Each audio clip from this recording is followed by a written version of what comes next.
Tanuku rural SI ఆత్మహత్యలో సంచలన విషయాలు బయటకు వస్తున్నాయి. తణుకు రూరల్ ఎస్ఐ మూర్తి చివరి ఫోన్ కాల్ ఆడియో బయటకు వచ్చింది. తన డిపార్ట్మెంట్ లో పనిచేస్తున్న ఫ్రెండ్ తో ఆయన చివరిగా మాట్లాడారు. నాగేశ్వరరావు, కృష్ణకుమార్లు తన జీవితం సర్వనాశనం చేశారంటూ వాపోయారు. విఆర్ లో ఉన్న ఎస్ఐ ఏజీఎస్ మూర్తిని సీఎం పర్యటన బందోబస్తు కోసం రమ్మని ఉన్నతాధికారులు ఆదేశించారు. దీంతో భీమవరం హెడ్ క్వార్టర్స్ కు వెళ్లి తన రివాల్వర్ తెచ్చుకొని కాల్చుకొని చనిపోయారు. అంతకు ముందు ఫ్రెండ్స్ తో ఆయన తన ఆవేదన పంచుకున్నారు. సిఐ కృష్ణకుమార్ తో తనను ఇబ్బంది పెట్టొద్దని పదే పదే ప్రాధాయపడినా ఆయన వినలేదంటూ మూర్తి చెబుతున్న మాటలు కంటతడి పెట్టించేలా ఉన్నాయి. రేంజ్ రిపోర్ట్ చేయమని వచ్చింది ఆటో రేంజ్ కి అదేంటిది రేంజ్ రిపోర్ట్ చేయమన్నాడా? ఏమన్నా సీఎం యాక్షన్ తీసుకున్నారటి? తెలీదు. ఎప్పుడు హర్ష పెట్టాడు. రేటు పరిస్థితి ఏం లేదు. ఇంకా నేనేం చేయలేదు ఏమనుకున్నా కానీ నువ్వేం చెప్పినా కానీ వెళ్ళాడు ఏమంటాడు చూడు. ఏమన్నా ఇంకా నాకు ఇంట్రెస్ట్ లేదు. ఇంకా లైఫ్ అంటే ఏంటి, జాబా లేకపోతే ఏంటి? లైఫ్ ఇంట్రెస్ట్ లేదురా, నా వల్ల కాదురా.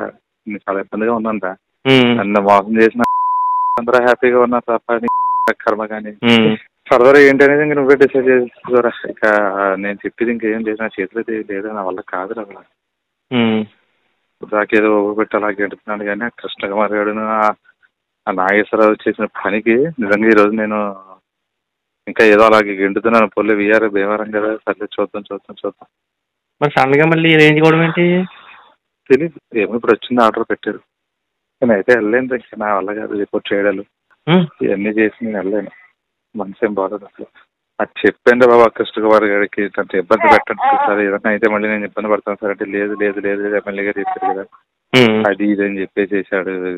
పెంట చేశాడు నా జీవితాన్ని. నాగేశ్వరరావు గారు చెప్తే ఈ నాగేశ్వరరావు చెప్తే ఈడు ఇలాగే పెంట చేశాడు. ఇద్దరు కలిపి సర్వనాశనం చేశాను. నేను ఎంతో హ్యాపీగా చక్కగా చేసుకుంటాను, ఫ్యామిలీ హ్యాపీ, అంత చక్కగా ఉండొచ్చు కదా అని అనుకున్నాను. ఎలా జరుగుతుందని అనుకున్నా గెంటుతున్నాను కానీ అలాగే ఏ రోజుగా రోజే నాకు ఇంకా ఎప్పుడైతే చూసానో ఇంక నాకు ఇది చూసిన తర్వాత నాకు అసలు వాళ్ళకి కావట్లేదు. వాళ్ళు ఇప్పుడు దాకా ఉన్నావు, ఇప్పుడు వెళ్ళి ఒకసారి అసలు కనబడాడు. నాకు లూప్ కావాలండి, నేను ట్రాన్స్కి వెళ్ళిపోతున్నాను అడుగు వస్తున్నాను, ఏమంటాడో చూద్దాం పని. ఆడి మనసులో బయట రాకుండా మనం ఎందుకు నెగిటివ్గా తీసుకోవడం? ఆడికి వెళ్ళిన తర్వాత అప్పుడు లేదురా, ఆడ వెళ్ళిన తర్వాత ఫస్ట్ డిస్ట్రిక్ట్ అలర్ట్ చేస్తారు అంతే, నాకు తెలుసు కదా జరిగింది. అదేరా, ఆడికి వెళ్ళిన తర్వాత అప్పుడు మాట్లాడితే సరిపోద్ది కదా. అప్పుడు అది ఏం తెలియదు. అప్పుడు అడుగుతారు ఒక ఆప్షన్ ఎక్కడికి వెళ్తామని అడిగాడు అనుకో, ఒకటి అప్పుడు చెప్పు రాజమండ్రి లేదా నాకు లోపుకి వెళ్ళిపోతాను ట్రాన్స్కమ్మని అడుగు. అప్పుడు దాని మీద అప్పుడు ఏమనంటే అప్పుడు చూద్దాము. అక్కడ ఏమవుతుందో తెలియకుండా కంగారు. ఇంకా అక్కడ ఏమవుతుందో ఏం లేదు, అంతా ఊహిస్తుందే జరుగుతుంది అంతే. అలాగే ఒకటి ఏదైతే ఊహిస్తున్నా స్లోగా జరుగుతుంది అంతే. కానీ పిల్లలను విద్య బాధ వేస్తుంటారు అలా అంటారా. పిల్లల విద్యను చూస్తుంటే నాకు చాలా బాధ వేస్తుందిరా. లేదురా, మనందరం చాలా హ్యాపీగా ఉంటామని అనుకున్నాను కానీ నేను ఇప్పుడు నీకేం కంప్లైంట్ మునిగిపోలేదు. ఇంకా ఇప్పుడు ఇన్నాళ్ళ ఇచ్చేసిపోయి ఇంకో 2 రోజులు పెట్టి అలా ఏమైందో నువ్వు తెలుసుకోకుండా నువ్వు డిసిజన్ తీసుకుంటానంటే ఎట్లా కూర్చుంది? ఇప్పుడు ఏమవుతుంది, ఇప్పుడు ఓకే పెట్టారు, అక్కడ ఏమవుతుందో తెలుసుకోకుండా నువ్వు ఎందుకు మరి కంగారు పడతావు అన్న? వేస్ట్ కదా. అక్కడ పాజిటివ్ నెగిటివ్ పోక అప్పుడు నెగిటివ్ అయిందంటే అప్పుడు నువ్వు అప్పుడు డిసిజన్ తీసుకుని ఒక అర్థం ఉంటుంది. అక్కడికి వెళ్ళిన తర్వాత నీకు పాజిటివ్గా రావచ్చు, రాజమండ్రి వెళ్ళిపోతాను సరే వెళ్ళిపో అన్నాడు. అక్కడికి వెళ్ళిన తర్వాత కృష్ణా జిల్లా రా, నో డౌట్. ఇక చెప్తున్నా కదా, తెలిసిందే నాకు కృష్ణా జిల్లా అలాట్మెంట్ అంటే. నేను అసలు కృష్ణా జిల్లా అలాట్మెంట్ అనేది అసలు నేను అసలు ఉండలేను కూడా. వెళ్ళినా నేను ఇక్కడ పెట్టేసేసిన అక్కడికి వెళ్ళినా ఒక్క రోజు కూడా అక్కడ నేను ఉండలేను.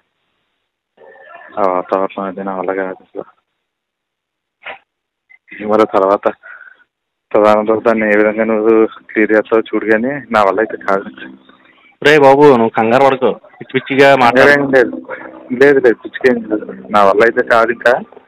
కానీ విద్య పిల్లలు మాత్రం నాకు చాలా జాలి వేస్తుంది. వాళ్ళు చాలా అదృష్టవంతులని అనుకున్నాను కానీ నేను అవుతారని అనుకోలేదు. మధ్యలో నిజంగా అదృష్టవంతులేరా, కానీ వాళ్ళ అదృష్టవంతులు కాదు అసలు.